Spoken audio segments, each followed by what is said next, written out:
I just spoke with Special Envoy Witkoff, and these talks, as of right now, are still scheduled.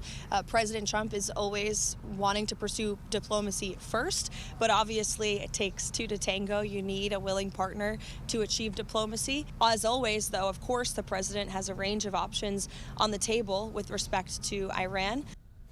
Right now, the White House and the Pentagon on high alert as Iran's military attempts to target Americans in the Middle East escalate right now. The latest comes just days before a critical meeting to discuss what's next for the collapsing Iranian regime.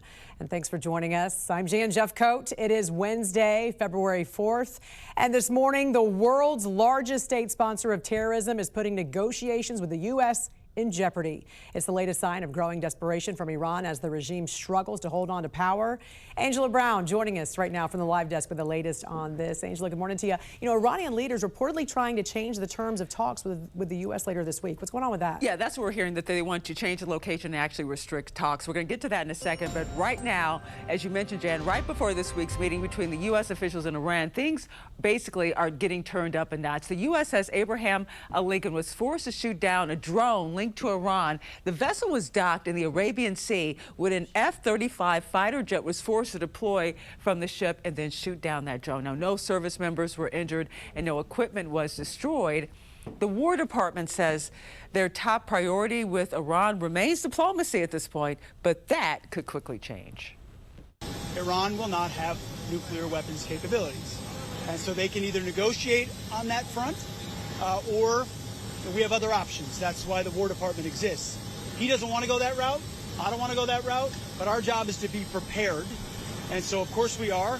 And we're more than prepared.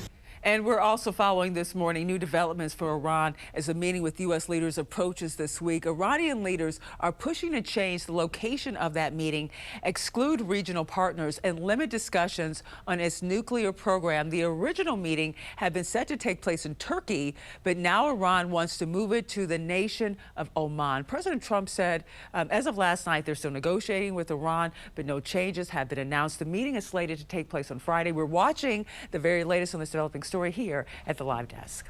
Angela, thank you. The U.S. Navy also on alert, monitoring for additional attacks by Iran after its military tried to seize a U.S.-flagged oil tanker. Yesterday, Iranian gunboats in the Strait of Hormuz approached and unsuccessfully tried to board the tanker before a U.S. Navy destroyer arrived.